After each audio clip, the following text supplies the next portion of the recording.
আসসালামু আলাইকুম। একজন মেজর সাহেব দেশের স্বাধীনতা যুদ্ধের ঘোষণা দেন, স্বাধীনতার ঘোষণা দেন, সেই ঠিক আর একজন মেজর সাহেবই সম র্যাঙ্কের সমমর্যাদার সেনা কর্মকর্তা, তিনি রাষ্ট্রদ্রোহিতার, রাষ্ট্রের স্বাধীনতার সার্বভৌমত্বের বিরুদ্ধে ষড়যন্ত্রে লিপ্ত থাকার অভিযোগে গ্রেপ্তার হন, আটক হন। দুর্ভাগ্য এই দেশ। রাষ্ট্রের কিছু কিছু সেন্সিটিভ বিষয়, খুব স্পর্শকাতর বিষয় থাকে, তার ভিতরে সেনাবাহিনীর অভ্যন্তরীণ যত কোন্দলই হোক, তার ভিতরে ঘটে যাওয়া যত ষড়যন্ত্রমূলক ঘটনা হোক, ব্যক্তিগত রেষারেষির কারণে হোক, এবং সেনাবাহিনী যদি রাষ্ট্রের, বিশেষ করে সরকার গঠনের ভিতরে লিপ্ত হয়ে পড়ে, সিভিলিজম চর্চা করে, সেগুলো পাবলিক ফোরামে আলোচনা বা তুলে ধরা এগুলো ঠিক না, এগুলো উচিত না। এটাও আর এক ধরনের ওপিনিয়ন রাষ্ট্রের বিরুদ্ধেই। যাই ঘটুক, সেটা তারা অভ্যন্তরীণভাবেই সমাধান করার চেষ্টা করবে, যার যার সংস্থার ল মোতাবেক, মিলিটারি অ্যাক্ট যেটা আছে সেইটা দিয়েই সমাধান করবে। এবং সম্প্রতি যে একজন মেজর সাহেব, আমি নাম বলছি না, আটক হয়েছেন, সেটা নিয়েও সেনাবাহিনীর উচ্চ পর্যায়ের তদন্ত কমিটি গঠিত হয়েছে। যথাসময়ে সঠিক পদক্ষেপ নেওয়া হবে। কিন্তু কয়েকটি প্রশ্ন আমি উপস্থাপন করতে চাচ্ছি। এক নাম্বার হলো, একজন মেজর সাহেব খুব উচ্চ পদস্থ কর্মকর্তা নন, সবেমাত্র চাকরি জীবনের একটি ধাপে উপনীত হয়েছেন ফিল্ড অফিসার সমমর্যাদার মেজর সাহেব। 3টা র্যাঙ্ক অতিক্রম করে তিনি মেজরে উপনীত হয়েছেন। সেকেন্ড লেফটেন্যান্ট, লেফটেন্যান্ট, ক্যাপ্টেন, তারপরে মেজর সাহেব। অধিকাংশ, বিশেষ করে জিএলআই, জুনিয়র কমিশনের যে অফিসারগুলো থাকে, আদার্সের থেকে যারা ঢোকে, বা বিভিন্ন কোর আছে যেগুলো মেজর পর্যন্তই সীমাবদ্ধ থাকে, ওনাকে দেখলাম ইনফেন্টারির লাল ব্যান্ড, অর্থাৎ ইনফেন্টারির অফিসার, যেভাবেই হোক মেজর সাহেব। আমার প্রশ্ন হলো, একজন মেজর সাহেব ক্যান্টনমেন্ট থেকে অনুপস্থিত দীর্ঘদিন, তার ব্যাটালিয়ানের একজন অধিনায়ক থাকার কথা, লেফটেন্যান্ট কর্নেল, তার একজন ব্রিগেড কমান্ডার থাকার কথা ওই ব্রিগেডের আন্ডারে। ওই মেজর সাহেব, আমি যতটুকু খোঁজ নিয়ে জেনেছি, উনি এভারকেয়ার হাসপাতালের বা বিভিন্ন সিভিল হাসপাতালের মেডিকেল সার্টিফিকেট পাঠাচ্ছিলেন। সিভিল হাসপাতালে বড় বড় ভিআইপি, বড় বড় দুর্ঘটনায় কবলিত জরুরি রুগীদেরকে সিভিল হাসপাতাল থেকে রেফার করা হয় ঢাকা সিএমএস, সামরিক সম্মিলিত হাসপাতালে। একজন মেজর র্যাঙ্কের কর্মকর্তা, তিনি সামরিক হাসপাতালে চিকিৎসা না নিয়ে কেন একজন সিভিল হাসপাতালের মেডিকেল সার্টিফিকেট তৈরি করে পাঠাচ্ছিলেন, ব্যাটালিয়ানে হোক, ব্রিগেডে হোক, বা সেনার সদরে হোক? আর সেটা তারা রিসিভ কারা করছিল? কারা তার এই অপকর্মকে ঢেকে রাখার চেষ্টা করছিল? তিনি কি একজন জড়িত, নাকি পিছনে আরও অনেকেই আছে? বড় ধরনের একটি লিঙ্ক আছে, যেটা একেবারে হেডকোয়ার্টার্স থেকে মেজর পর্যন্ত, তার নিচের র্যাঙ্কের আর এটা করার মতো সুযোগ থাকে না ক্যাপ্টেন সাহেবদের। মেজর পর্যন্ত গড়ায়। মেজররা অনেক সময় সেকেন্ড ইন কমান্ড থাকে ব্যাটালিয়ানের, বা বিভিন্ন জায়গার ওসির দায়িত্ব পালন করে থাকেন ওই পর্যন্ত, তার নিচে আর সম্ভব হয় না। তো তাকে শেল্টার দিচ্ছিল কারা, কে? চিহ্নিত বিগত দিনে যেসব অফিসার গোপালগঞ্জের হোক, বা গোপালগঞ্জকে জড়াইয়ে যারা একটি শক্তিশালী সিন্ডিকেট গড়ে তুলেছিল সেনাবাহিনীর ভিতরে। আদার্স অফিসাররা তো তাদের চিনত, জানত। তো আজ 1 বছর হয়ে গেল সেই সব সেনাবাহিনী সেই সব অফিসারদেরকে চিহ্নিত করে কমান্ডলেস করে তাদেরকে চাকরিতে রেখেই বড় ধরনের দায়িত্বের বাইরে রাখা কি যেত না? সিভিলে যেমন ওএসডি বলে, করা কি যেত না?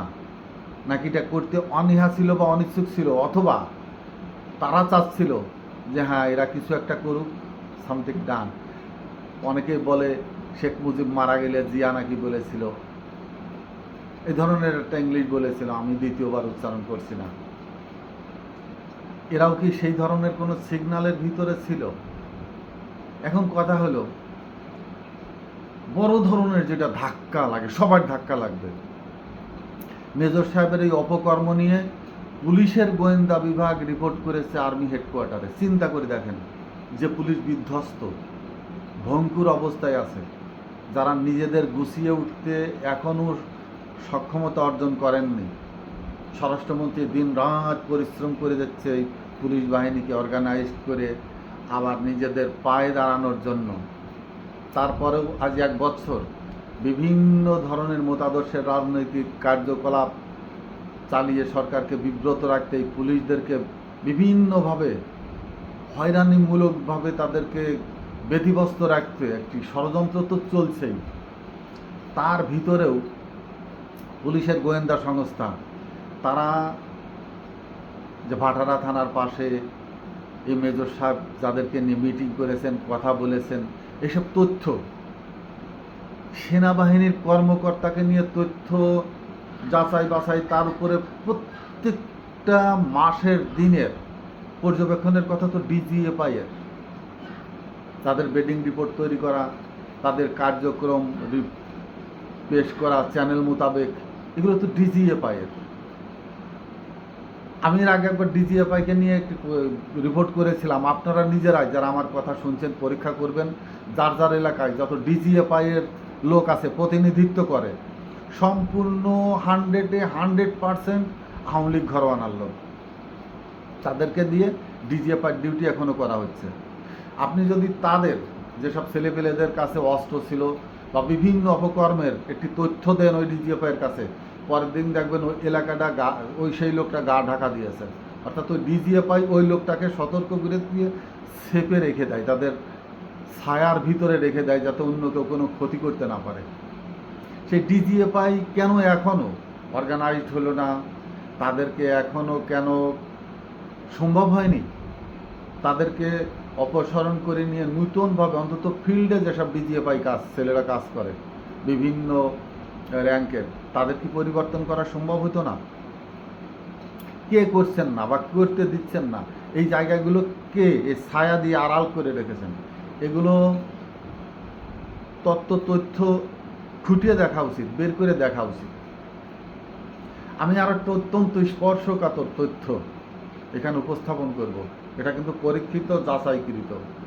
আমি এইসব স্পর্শকাতর জিনিসগুলো নিয়ে বা রাষ্ট্রীয় বড় ধরনের কোনো বিষয় নিয়ে কথা বলার আগে আমি আমার মতো করে পর্যবেক্ষণ করি এবং আমার মতো করে একটা সাইকোলজিক্যালি বুঝ মাথার ভিতরে নিয়েই আমি এসব কথা বলি।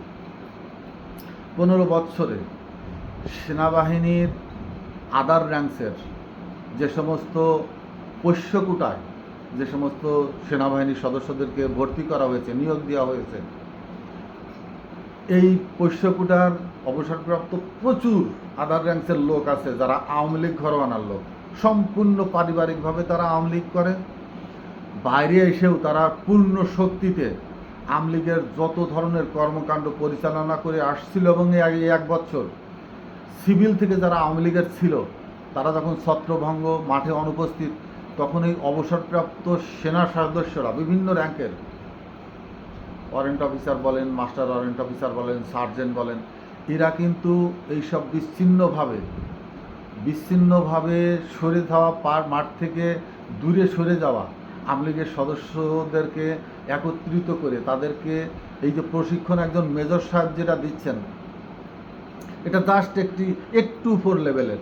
কিন্তু এই মেজর সাহেবদের পিছনে আন্ডারে আরও মেজর সাহেব আছে এবং তাদের সাথে এই সব র্যাঙ্কের বিভিন্ন র্যাঙ্কের এই পেনশন আসা লোকজনদের, অবসরপ্রাপ্ত বিভিন্ন পদবীর সৈনিকদের একটা লিঙ্ক আছে, যোগাযোগ আছে, তাদের সাথে অনবরত অহরহ নির্দেশনা আসছে এবং তারা সিভিল আওয়ামী লীগকে সংগঠিত করে তাদের কথা বলছে, লিয়াজু করছে, সাহস দিচ্ছে, বিভিন্নভাবে সংগঠিত করার চেষ্টা করছে। এবং এদের সন্তানেরা যে পোষ্যকোটায় ভর্তি হয়েছিল 15 বছরে, ভালো ভালো জায়গাতে ডিজিএফআইতে আছে, র্যাবে আছে, সরকারের অত্যন্ত সেন্সিটিভ জায়গাগুলোতে আওয়ামী লীগ যেভাবে সেটিং করে রাখছিল, এদের একজনকেও সেখান থেকে সরানো হয়নি। ওই সব জায়গা থেকে সরকারের অত্যন্ত গোপনীয় তথ্যগুলো তাদের বাবাদের কাছে তারা জানাচ্ছে। তাদের বাবারা আওয়ামী লীগদেরকে এই সমস্ত তথ্য দিয়ে গুছিয়ে রাখার সকল ষড়যন্ত্রের ভিতরে লিপ্ত আছে। রাষ্ট্রের ভিতরে এই যে দ্বিচারিতা ভূমিকা পালন করছে, এদের দিকে কে দৃষ্টি রাখবে? এক গ্রুপ ফোর্স আছে যারা নিয়মিত পোশাক পরছে, বিভিন্ন মিছিল মিটিং বা রাষ্ট্রীয় সম্পদে শেল্টার দিচ্ছে, কিন্তু তার সমপরিমাণ প্রায় অর্ধেক যে কোনো ফোর্সেরই, সেনা, বিমান, নৌ, পুলিশের, এনএসআইয়ের লোক থাকার কথা ছিল এই সিভিল মেকানিজমের ভিতরে। তারা সিভিল থেকেই যারা রাষ্ট্রের গোপন তথ্যগুলো সংগ্রহ করে রাষ্ট্রের যে মনের ছিল পুলিশের ডিটেকটিভ ব্রাঞ্চের কি বলে ওদের পুলিশের কমিশনার, সে যে কাজটা করতো, তো সেসব জায়গাতে এখনও পুলিশের লোক কেউ না কেউ আসছে, বসছে। এই তথ্যগুলো ফিল্ড থেকে সরকারের কান পর্যন্ত কি পৌঁছাচ্ছে? জাহাঙ্গীর সাহেব অ্যাডমিনিস্ট্রেটিভ অফিসার ছিলেন, উনি মানে সরাসরি কমান্ডের ভিতরে কম ছিলেন, কিন্তু সবসময় সেনাবাহিনীর সেকেন্ড লাইন অর্থাৎ কোয়ার্টার মাস্টার এইসব দায়িত্বে বেশি ছিলেন। এখানে সাখাওয়াত সাহেব ছিলেন, ব্রিগেডিয়ার জেনারেল সাখাওয়াত সাহেব, অন্তত কমান্ডে থাকা, একেবারে সরাসরি কমান্ডে থাকা একজন সেনা কর্মকর্তাকে প্রধান উপদেষ্টার অন্তত সহকারী উপদেষ্টা বানানো মনে হয় প্রয়োজন ছিল, যিনি বুঝতে পারতেন রাষ্ট্রের সিকিউরিটি ব্রাঞ্চ দিয়ে কিভাবে কাজ করিয়ে ফিল্ডের থেকে তথ্য নিয়ে সরকারকে এসব খবরগুলো জানানোর, বোঝানোর এবং সেইভাবে মাঠকে অন্তত গোয়েন্দা বিভাগকে দিয়ে মাঠ সাজানোর প্রয়োজন ছিল।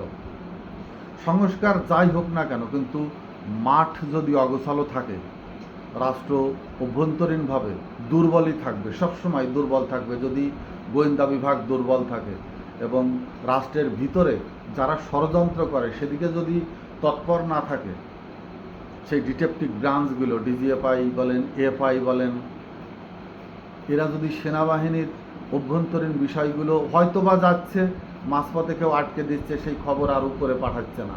এই যে মাঝখানে ফাইল আটকে রাখার জন্য কারা আছে, কোথায় কি অবস্থায় আছে, আমি শুধু দুইটা বিষয়ে এই কথা বলছি।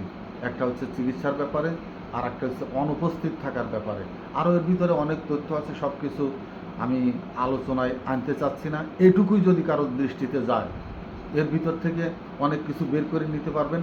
আর বাইরে এসে বলছি, অবসরপ্রাপ্তদের পোষ্যকোটার সন্তানেরা কী ভূমিকা রাখছে সেনা বাহিনীর ভিতরে বসে তাদের পরিবার পরিজন দিয়ে, সেটাও এখনই দেখার প্রয়োজন। যারা এইসব সেন্সিটিভ জায়গায় আছে তাদেরকে ইউনিটে ফেরত নিয়ে যাওয়া, এবং ইউনিট থেকে যারা একেবারেই সাধারণ পরিবার থেকে শুধু চাকরির জন্যই ভর্তি হয়েছেন, তাদেরকে এইসব জায়গায় নিয়োগ করে নতুন করে ফিল্ডকে যদি না আসা যায়, রাষ্ট্র আরও বড় ধরনের কোনো ষড়যন্ত্রের ভিতরে পড়বে এবং ঝুঁকিতে থাকবে। ধন্যবাদ।